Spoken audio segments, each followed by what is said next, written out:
Olá pessoal, tudo bom? Estamos iniciando mais um estudo da obra A Gênese, de Kardec. Vamos ao nosso preparo da obra Tempo para o Entendimento, mensagem de Francisco Cipriano e Irmã Germana, pela psicografia de Celi Durão. O tema é Sofrimento e Melhoria. Quantas vezes tudo lhes parece nublado, sem solução? Quantas noites sem sono? O tempo parece ter mais horas e o dia não chega. É natural, é humano. Nessas horas, relaxem. A fé não os abandonou. São apenas momentos. Logo o sol aparecerá e com ele a força para continuar a jornada. A depressão sofrida deve ser encarada de frente. Reformulem suas ideias. Deixem vir o sofrimento e compreendam-no. Passada a névoa do sofrimento, a luz virá mais forte. A compreensão verdadeira, vivenciada por cada um, elevará seus espíritos. A oração é salvadora. Rezem com fé, na certeza que tudo passa. Aguardem a angústia passar e conhecerão a serenidade até mesmo para suportar suas dores. Seu comportamento diante das vicissitudes fará com que, após suas passagens, lhes sejam reservadas missões, tanto para reaprender como para ensinar. Compete a cada um fazer de sua vida um caminho aberto para a verdadeira vida. Portanto, meus irmãos, que os ensinamentos aqui passados lhes sirvam de exemplo para o discernimento de como agir. Às vezes, erramos por ignorar, mas o importante é a retomada para o caminho da compreensão, do amor e da caridade. Fiquem na paz do nosso Senhor e de São Francisco de Assis.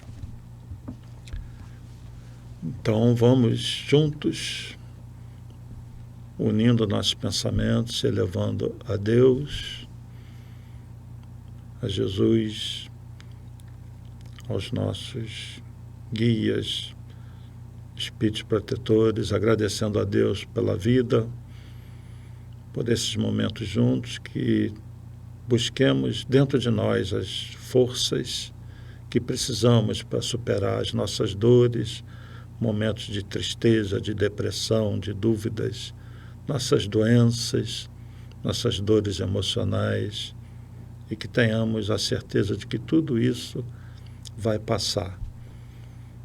E que, mesmo nessa existência, antes de desencarnar, já estaremos vivenciando esse reino dos céus, mesmo que ainda com o corpo dolorido, mesmo que ainda tristes, vamos encontrar forças, seguir Jesus e sermos, dentro do ciclo de amizade nosso e da nossa família, um pontinho de luz.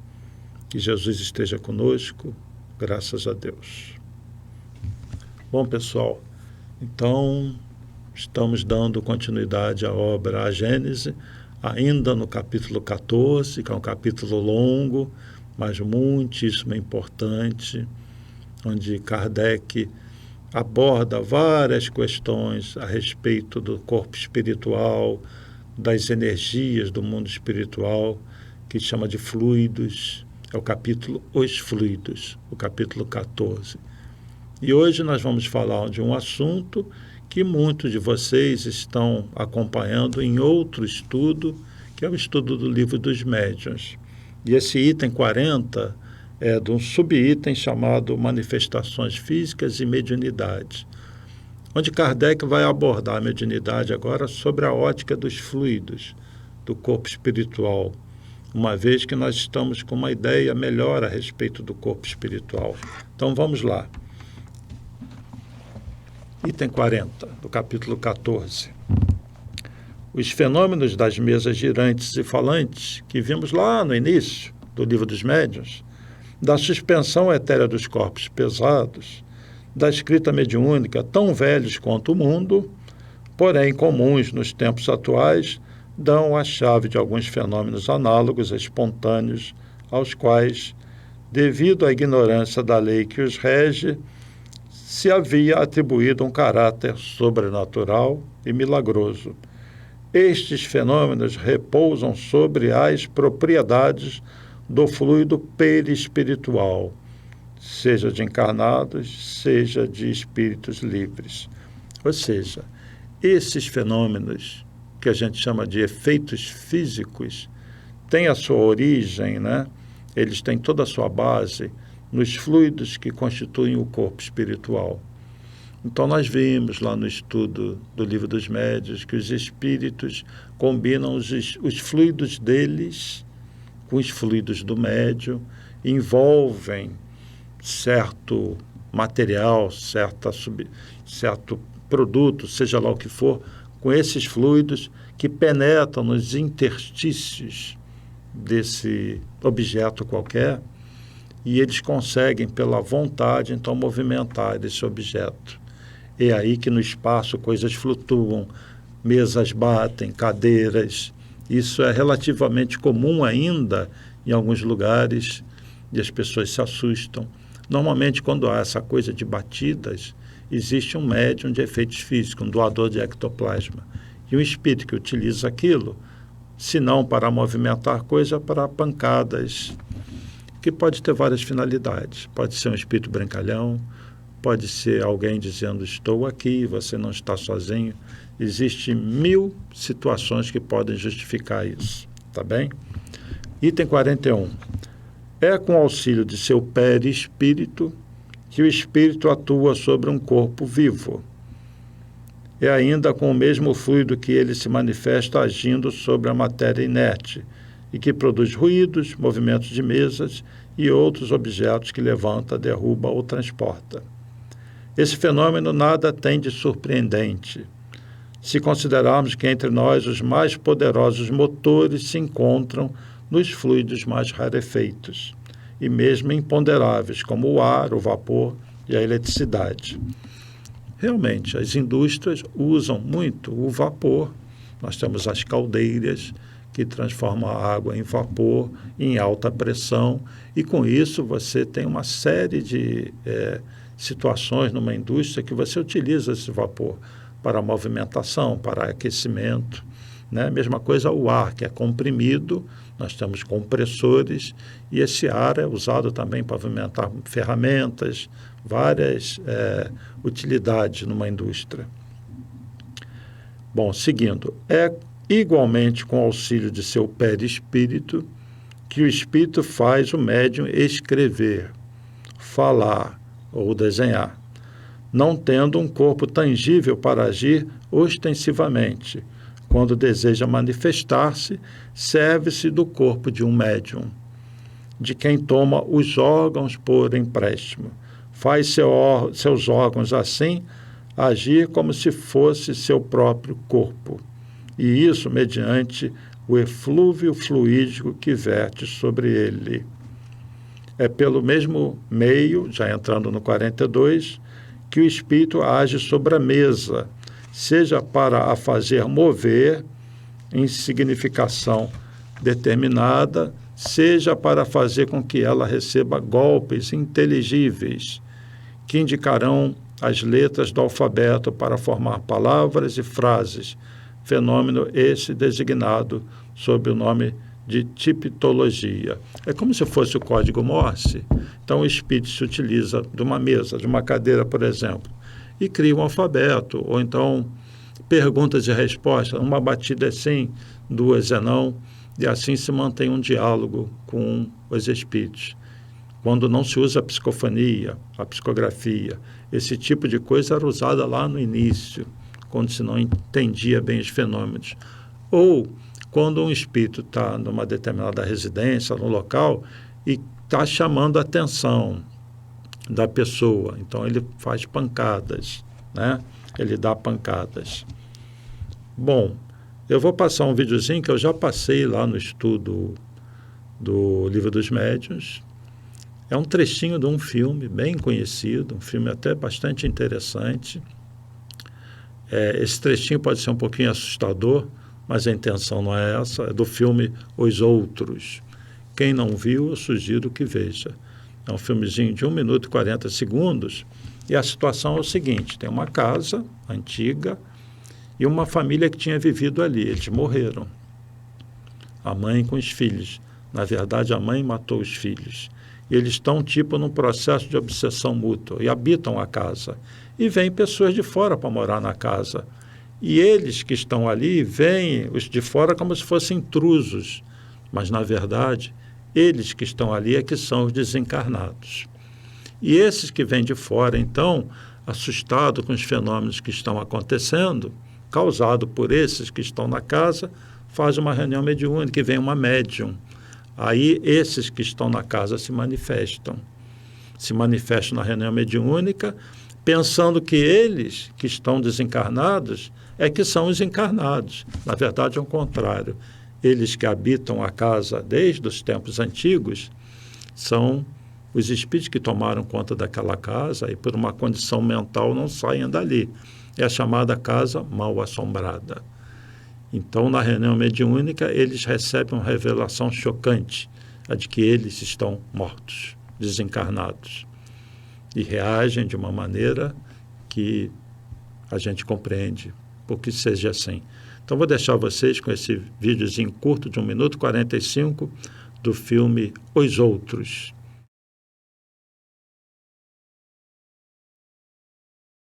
Tell me what happened. Don't tell her. Don't tell her. If I tell her, they'll leave us in peace. Mummy! Mummy. Why are you crying, children? What happened in this room? What did your mother do to you?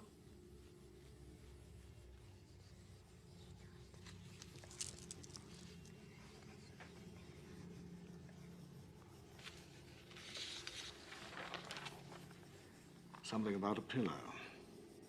Is that how she killed you? With a pillow? She didn't kill us. Children, if you're dead, why do you remain in this house? We're not dead. Why do you remain in this We're not house? dead. We're not dead. We're not dead. We're not dead. We're not Why do you remain in this house? We're not dead. We are not dead. We are not We're dead. not dead. We're not dead. We're not dead. We're not dead. We're not dead.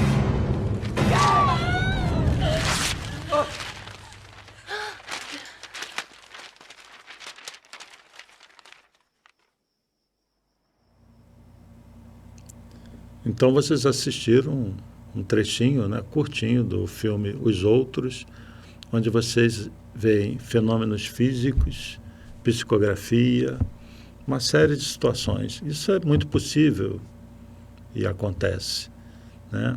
Atualmente, com o espiritismo, com a compreensão, isso se torna mais fácil, de fácil entendimento.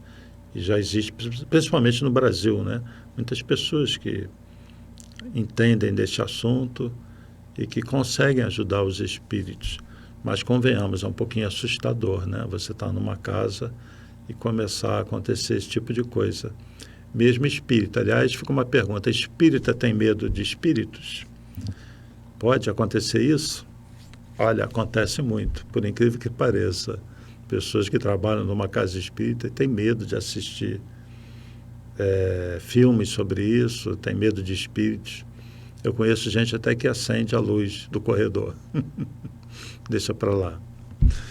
Então, o fenômeno mediúnico, ele acontece de forma natural, ele é parte da natureza. Nós somos espíritos presos na carne, na matéria, mas com o nosso corpo espiritual. E eles, os que estão do lado de lá, são espíritos como nós, com seu corpo espiritual, só que eles não estão presos no corpo físico, eles estão livres. A diferença para nós, o desencarnado, é que eles estão livres. Nós estamos numa prisão, o corpo físico é uma prisão. Então, o que é melhor, você estar livre ou estar preso, né? Então, eles têm a liberdade de locomoção muito mais do que nós, porque com o corpo fluídico, o pensamento é como se fosse um motor, os move para lá e para cá. E existem leis desse chamado mundo espiritual ou plano espiritual, que são diferentes das leis do plano físico. Então, essa questão, por exemplo, de locomoção, de atravessar uma parede, é como se eles fossem super-homens à nossa vista, né? E, na verdade, eles têm capacidades, né, que nós temos também, mas essas capacidades estão limitadas pelo corpo físico. É o exemplo que eu dou. Imagine numa Olimpíada, os 50 metros rasos, aqueles atletas, né, prontos para correr e soltam toda a energia, o corpo, e saem correndo, não sei quantos segundos, fazem 50 metros, 100 metros. Imagine você fazer isso dentro d'água, dentro de um escafandro. Você consegue? Não. Você está todo limitado pela matéria que envolve, que é a água, em torno de você, pelo próprio escafandro, que é pesado, limita seus movimentos. Essa comparação que eu faço com o espírito encarnado. Ele está revestido de uma matéria que o limita, e o próprio corpo físico o limita. Fora da matéria, o espírito está sem esses limites e submetido às leis daquele plano. Então, a compreensão dessas leis, desse outro plano, é que fazem parte do estudo, da ciência de estudo do espírito, o espiritismo. E a mediunidade é simplesmente a comunicação desses que estão com o corpo espiritual livre daqueles que estão com o corpo espiritual preso, os desencarnados e os encarnados. Sendo que quando dormimos, nós ficamos, durante um tempo, livres desse corpo físico, quando o nosso corpo espiritual se desdobra. E nós voltamos lembrando de fragmentos ou de forma mais integral dessa passagem pelo outro lado, e a gente diz que sonhou, né? Então, voltando aqui ao Livro dos Médiuns, no item 43, então lembrando aqui desse filmezinho que a gente acabou de assistir, quando a mesa se desprende do solo, parece até que eu estou descrevendo o filme, né? E flutua no espaço, sem ponto de apoio, o espírito não a ergue com o braço, mas sim a envolve e a penetra com uma espécie de atmosfera fluídica, a qual neutraliza o efeito da gravitação, como faz o ar nos balões e papagaios. O fluido do qual ela é penetrada lhe dá momentaneamente maior leveza específica. Quando ela está pregada no chão, encontra-se no caso análogo ao da máquina pneumática na qual se faz o vácuo. O que estamos dizendo não passa de comparações para mostrar a analogia dos efeitos e não da absoluta semelhança das causas. Então, aquele grupo, quando está ali, eles inconscientemente, pela vontade de se manifestarem, e com aquele médium que tem ali, que tem fluidos que ele está cedendo, envolvendo aquele ambiente, quando mentalmente eles querem levantar os papéis e bater na mesa, a vontade do espírito fazer isso, associada aos objetos que estão impregnados com os fluidos do médium e dos próprios espíritos, essa vontade deles de bater, de levar a mesa, de jogar os papéis, faz com que as leis que nós conhecemos sejam, vamos dizer assim, não derrogadas, mas suplantadas por essas outras leis. E aquela combinação de fluidos consegue vencer essa força gravitacional que existe. E aqueles papéis voam, a mesa bate.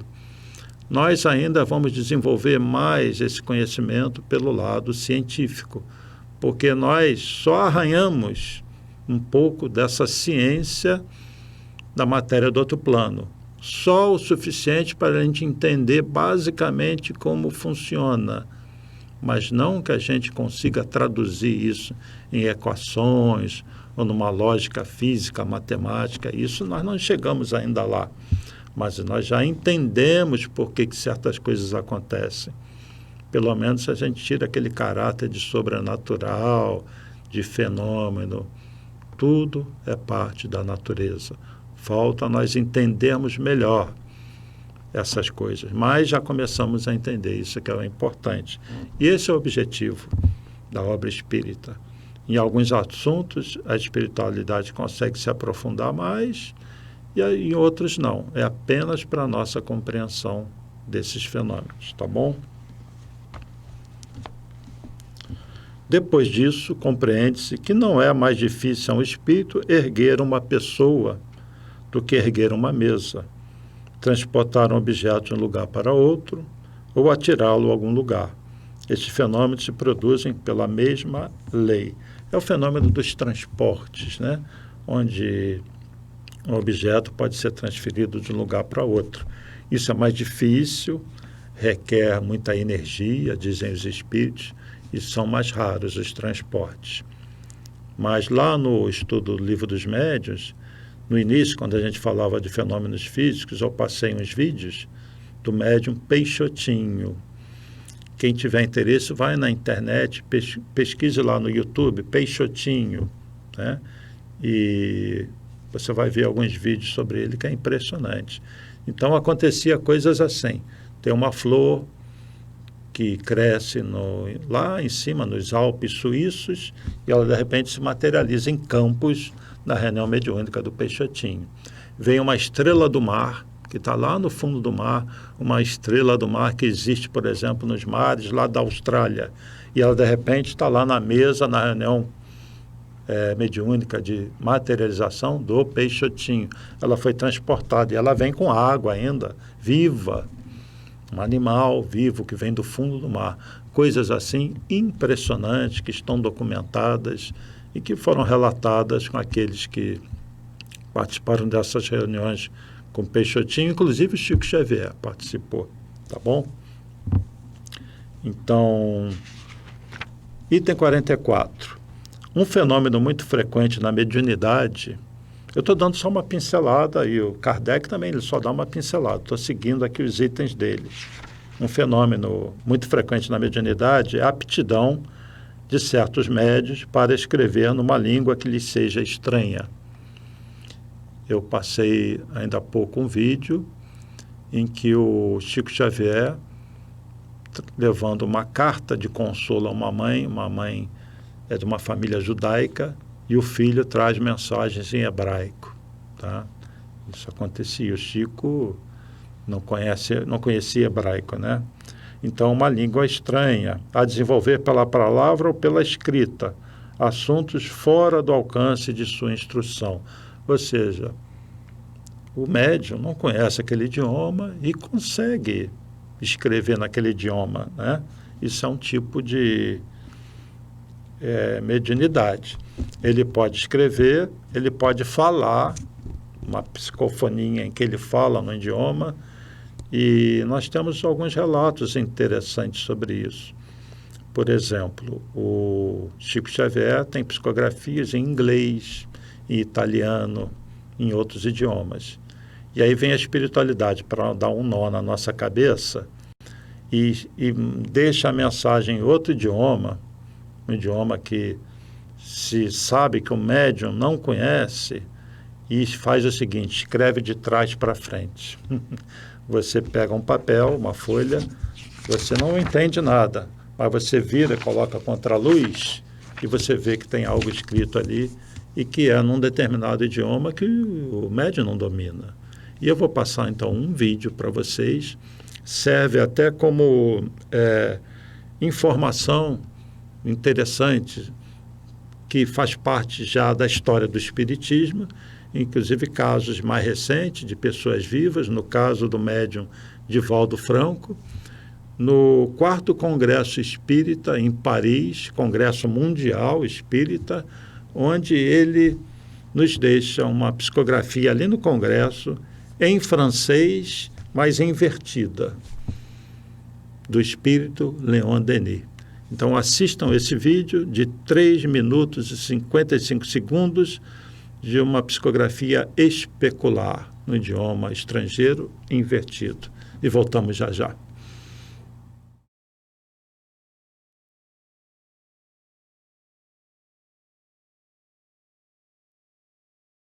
Après une envolée dans Raoul a le secret, Depois de uma conferência das quais Raul tem um segredo, pour emballer les cœurs et les esprits de toute une salle entière sans exception. para alegrar todos os corações e todos os espíritos, sem exceção. C'est quelque chose qui fait partie de la phénoménologie spirit. O Roger queria anunciar algo que faz parte da fenomenologia espírita. Notre frère Divaldo, E nosso irmão Divaldo, durant quelques instants, durante alguns instantes, a produit une écriture que voici, produziu a escrita que ele está mostrando, qui est illisible. Est-ce qu'on pourrait... que é ilegível, illisible. On croirait des hiéroglyphes. parece mais hieroglifas. Mais si vous retournez la feuille Agora, quando vira a folha, à la lumière, na luz, vous avez un texte en français. tem um texto em francês.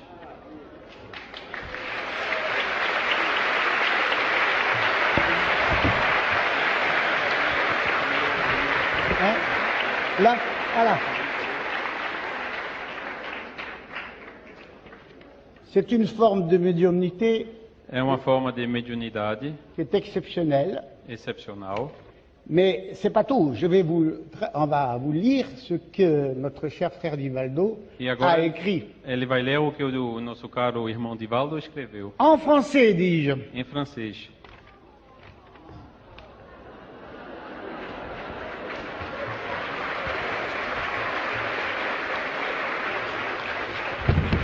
Mais c'est parce que c'est français ou c'est pour Divaldo? Ça, les deux. Perguntam se vocês aplaudem porque é em francês ou Alors, porque é Divaldo. je ne vais pas vous faire Non. attendre. Alors, je vais vous lire cette fameuse communication. Reconnaissance à Allan Kardec. Reconhecimento a Allan Kardec. La même année où Napoléon Bonaparte a été sacré empereur des Français, O mesmo ano que Napoleão Bonaparte foi sagrado o imperador dos franceses, Hippolyte Léon Denisard Rivaille est né à Lyon le 3 octobre 1804. Hippolyte Léon Denisard Rivaille nasceu em Lyon no dia 3 de outubro de 1804. Transféré du bûcher de Constance le 6 juillet 1415 Transferido da fogueira de Constância pour no les jours, dia 6 de julho de 1415 pour les jours glorieux de l'intellectualité de Paris, para os dias gloriosos da intelectualidade de Paris, Kardec s'est voué à l'apostolat de la doctrine enseignée et prêchée par Jésus. Kardec se dedicou ao apostolado da doutrina ensinada e pregada por Jesus. Sa vie et son ouvrage témoignent sa grandeur, Sua vida e sua obra testemunham sua grandeza. missionnaire de la vérité. Missionário da verdade. Nous autres, les bénéficiaires de votre sagesse, Nós outros, os beneficiários de sua vous sabedoria, remercions, agradecemos émus et vous demandons humblement, e lhe pedimos humildemente, priez pour nous, vous qui êtes déjà dans le royaume des cieux. reze por nós, vós que estáis já no reino dos céus. Signé Léon Denis. Assinado.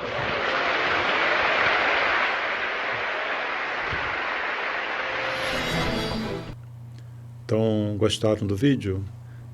Talvez vocês não tenham conhecido essa situação, né, do Divaldo psicografando em francês invertido e ainda mais uma mensagem no Leon Denis, que a gente percebe que é do Leon Denis pela elevação da mensagem. Então, isso é uma psicografia especular. Isso é mediunidade. E Divaldo, então, ele psicografa essa mensagem durante o Congresso Espírita. Isso aconteceu em 2004. Então, existem coisas ligadas ao fenômeno mediúnico que são sensacionais, principalmente para quem vivencia aquilo ali. Mas nós todos, como simples mortais, nos nossos trabalhos nas casas espíritas, não temos que ficar muito preocupados com isso. Ao longo do tempo, nós vamos percebendo situações, coisas que acontecem, que nós achamos fantásticas, né? Mas há casos assim bem pontuais em que a espiritualidade quer mostrar determinada coisa. No caso, É um congresso mundial sobre espiritismo em Paris, na França, berço de Kardec. Vocês viram que o francês, que eu não conheço, fica emocionado, né? Porque escreveu no idioma dele. Ele fala, pô, parece hieroglifo, mas botando ao contrário e contra a luz, aparece um texto em francês do Leon Denis. É sensacional, né? Então, os espíritos nos brindam com essas coisas, mas como disse Jesus, bem-aventurado aqueles que creem sem ver, né? E talvez esse seja o desafio da maioria que não tenha a mediunidade ostensiva, porque o médium ostensivo, ele é obrigado a acreditar naquilo que ele vivencia. É muito comum o médium ter a seguinte dúvida: será que isso que eu estou vivenciando é da minha cabeça? Mas isso é de alguns médiuns, né? Com o tempo, com a vivência, com o estudo, o médium percebe o que é pensamento dele e o que não é. E existem esses fenômenos, essas coisas que vão acontecendo, que às vezes surpreendem o próprio médium, de algo que ele falou, uma mensagem que ele deixou. Então, a mediunidade é algo muito sutil. A gente não deve ficar procurando provas do outro lado.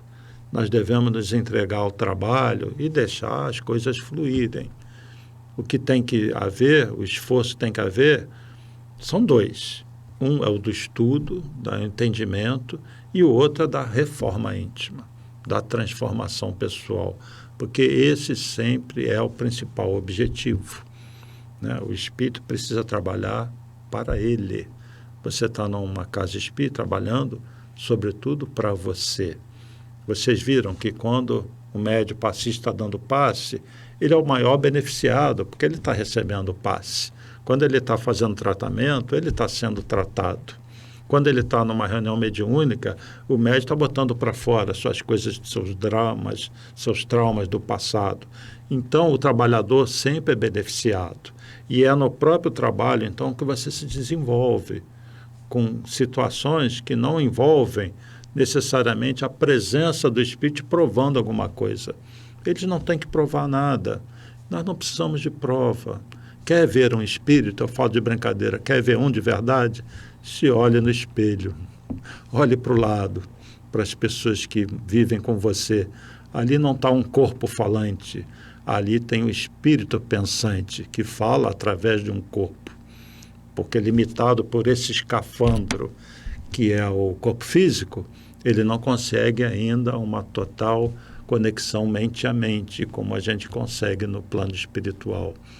Então, a vida é a prova de Deus, é a prova da existência do Espírito. Nós não somos esses corpos de carne e de osso, nós somos seres espirituais, filhos de Deus, presos na matéria densa, imersos nessas energias mais pesadas durante um tempo.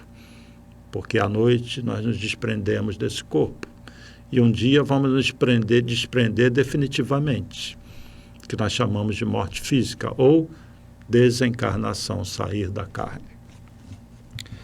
Ainda nesse capítulo 14, na mediunidade, vamos para o item 45. Aí Kardec pula para as obsessões e possessões. Nós estudamos lá no Livro dos Médiuns que a mediunidade envolve o processo obsessivo também, que é sempre um espírito que, vamos dizer assim, perturba outro, conscientemente ou inconscientemente. E você tem, então, a obsessão simples, a mais comum. Você tem uma mais preocupante, que é a fascinação, quando o espírito começa a enganar a pessoa ou o grupo, aquela pessoa ou o grupo começa a acreditar no espírito e começa a acontecer coisas desagradáveis. E tem a pior delas, a possessão, quando o espírito obsessor praticamente toma controle, ele vai morar junto àquele médium, está agarrado ao médium. Ele nunca vai expulsar o espírito do médium do corpo, não existe isso. Mas ele vai estar, de uma certa maneira, acoplado à sua vítima, que basicamente é ele que dirige a vítima. Isso é a possessão. Então vamos ler alguns trechinhos sobre as obsessões e possessões. E o pessoal que já faz o estudo do Livro dos Médiuns tem que ter um pouquinho de paciência para acompanhar isso, ou aproveitar para, quem sabe, refletir sobre algo mais que não tenha percebido, né? Então vamos lá. Os maus espíritos pululam, eu gosto desse termo, eu uso de vez em quando. Os maus espíritos pululam ao redor da Terra, como consequência da inferioridade moral de seus habitantes. Então a Terra é esse planeta, no momento de mudança, de passagem de prova e expiação para mundo de regeneração. E a Terra, esse núcleo denso, tem as esferas espirituais, onde nas mais elevadas está a direção do planeta. Nas esferas mais próximas do núcleo, aqui de nós, está o plano espiritual mais denso, é o umbral. Está aqui, pertinho de nós. Então, os maus espíritos estão nessas esferas mais densas. Alguns desses maus espíritos estão encarnados, né? Então, se você juntar os encarnados maus com os desencarnados maus, os que estão encarnados numa condição um pouquinho melhor estão suscetíveis a sofrer a influência desses maus, encarnados ou desencarnados. Quando nós nos transformamos em regeneração, quando esses maus forem paulatinamente afastados, ficarão os bons, que são espíritos regenerados. E a Terra, então, será um mundo de regeneração. Bom, sua ação malfazeja faz parte dos flagelos com os quais a humanidade se vê a braços aqui embaixo. A obsessão, que é um dos efeitos dessa ação, como as moléstias e todas as tribulações da vida, devem, pois, ser consideradas como uma prova ou uma expiação e aceitas como tais. Por isso que nós estamos no planeta de provas e expiações. A obsessão é a ação persistente que um mau espírito exerce sobre um indivíduo. Ele aqui definiu o que é a obsessão. A ação persistente de um mau espírito sobre um indivíduo. Apresenta caracteres muito diferentes, desde a simples influência moral, sem sinais exteriores sensíveis, até a perturbação completa do organismo e das faculdades mentais. Oblitera todas as faculdades mediúnicas. Na mediunidade auditiva e psicográfica, ela se traduz pela obstinação de um espírito a se manifestar com exclusão de todos os outros. Alô, pessoal de reunião mediúnica, quando num determinado grupo um espírito se insistir muito em se manifestar, ele vai estar tomando o lugar dos outros. Principalmente se essa manifestação ele se estender muito tempo. Praticamente a reunião é para esse espírito. Tem a primeira, a segunda, a terceira, aí cabe ao grupo, cabe ao doutrinador observar isso. Tem um espírito aí querendo perturbar, o grupo está em teste. Então, cuidado. Às vezes a gente tem que se estender mais no atendimento de um espírito. Outras vezes aquele espírito está sendo usado para teste para nós. Pode ser um obsessor de uma pessoa ou de um grupo, tá bom? Bom, item 46. Assim como as moléstias são resultado das imperfeições físicas, que tornam o corpo físico acessível às influências perniciosas exteriores, a obsessão é sempre a decorrência de uma imperfeição moral, que dá entrada a um mau espírito. Obsessão é sempre sintonia. Eu repito muito isso lá no estudo do Livro dos Médiuns. O obsessor não cria imperfeição, ele insufla aquela que a pessoa já tem. Então, o espírito, ele entra em sintonia a partir do momento que aquela pessoa obsidiada dá sintonia, baixa o seu padrão vibratório, tem um vício, tem uma situação moral qualquer, que ele entra em sintonia com aquele espírito que quer prejudicá-lo. Vou dar um pulinho aqui e mais à frente.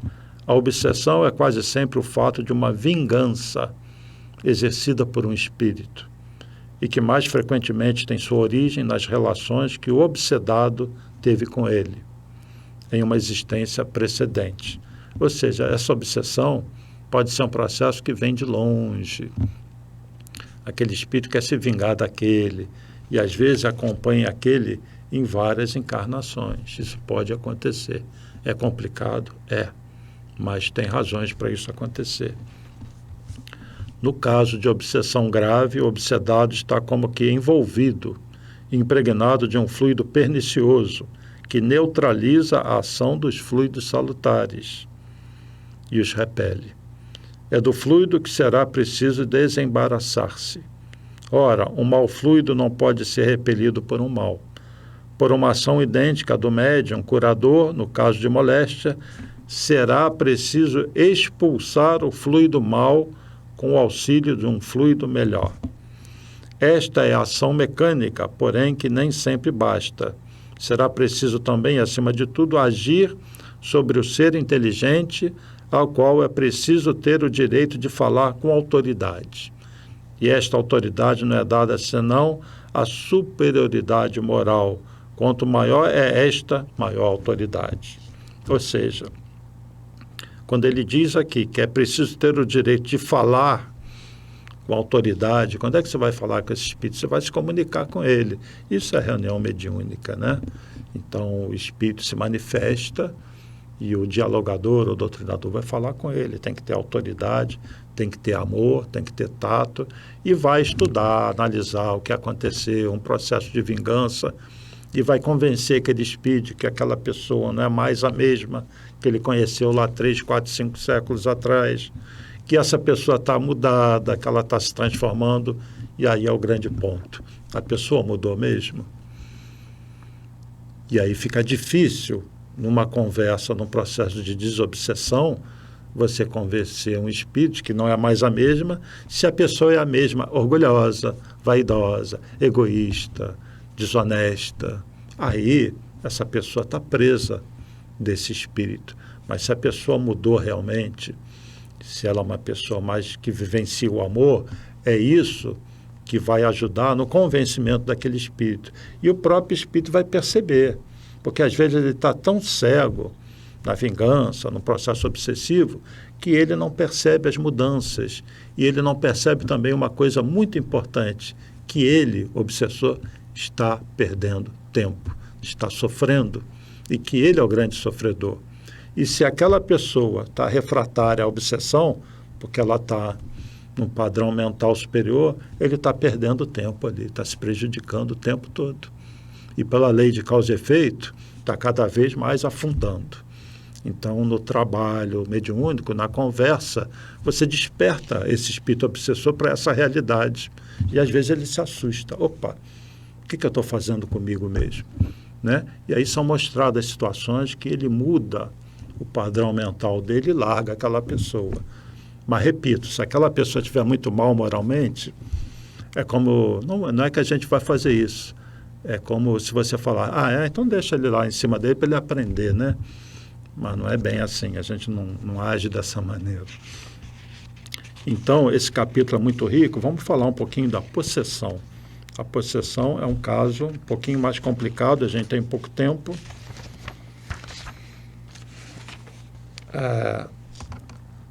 Na possessão, em lugar de agir exteriormente, o espírito livre se substitui, por assim dizer, ao espírito encarnado. Faz domicílio em seu corpo, sem que, todavia, este o deixe definitivamente, que só pode ter lugar na morte. Ou seja, na possessão, o obsessor está grudado naquele cara. Mas não é que ele expulsou o espírito daquele corpo e o outro tomou conta. Isso não existe. Eles estão conectados. É como se tivesse montado, abraçado. E a conexão mental é total, ao ponto que o obsessor dirige o obsidiado. É capaz de fazer coisas, obriga ele a tirar a roupa na rua. Eu conheci um caso assim, que a pessoa tirava a roupa na rua. Ou ele vai começar a andar como se fosse um lagarto, porque esse espírito obsessor é ligado a uma falange de espíritos lá de baixo, e coisas horríveis podem acontecer, inclusive induzir o obsidiado ao suicídio. Então, esses casos precisam de um tratamento muito especial. São casos complexos, difíceis, que às vezes precisa de tempo. Então, o processo obsessivo, ele tem várias etapas, várias características, vários graus gravidade diferente. E o principal antídoto contra a obsessão é a reforma moral das pessoas. Então, no mundo superior não há obsessão. Só existe influência de espíritos elevados. Quem dera, né? Que toda a influência espiritual nossa fosse só de mentores, de Francisco de Assis, de Joana de Ângeles. Seria maravilhoso, né? Cabe a nós que isso aconteça. Um dia irá acontecer. Isso são os mundos superiores, onde toda a sintonia é no sentido do amor, no sentido do bem. Mas nós estamos aprendendo o amor. E, antes de tudo, temos que nos amarmos. Então, compreender essa relação do plano físico com o espiritual, compreender esses fluidos, essas energias, é algo fundamental para que a gente passe por essa encarnação. E vamos aproveitar bastante essa encarnação, porque nós somos muito amados, a Terra está em plena transição planetária e cabe a nós ingressarmos nesse mundo de regeneração, construindo primeiro dentro de nós. Esse mundo de regeneração tem que estar dentro de nós. Mas o nosso tempo está esgotado. Então, eu queria agradecer muito a todos vocês. Por favor, leiam esses capítulos, tá bom? Nós já estamos avançando no estudo da Gênese com uma compreensão relativamente boa de toda essa questão das energias. Eu falei muito da matéria do outro plano, do plano espiritual, falei de matéria escura, energia escura, e vamos finalmente sair do capítulo 14, ingressar no capítulo 15, que fala dos milagres do Evangelho. Esse capítulo 14 foi longo, mas eu creio que valeu a pena explorar ele todo assim mais detalhadamente. Se tiverem dúvidas, por favor, contato@map.org.br, assunto a Gênese, ou aí nos próprios comentários. Eu espero que vocês estejam aproveitando bem esse estudo, tá bom? Agradeço aí pelo carinho, pelas mensagens. Que Jesus nos dê muita força nesses momentos em que o mundo vive sobre esses fluidos pesados, desse lado espiritual mais denso que se manifesta perto de nós, e tudo que acontece aqui, de certa forma, é um reflexo do que acontece do lado de lá, mas sejamos aqueles que assumiram o compromisso de Jesus de uma mudança firme nesta encarnação. Vamos aproveitar a oportunidade que Deus nos deu. Então, muito obrigado pela atenção. Paz e bem, paz e luz, paz, muita paz.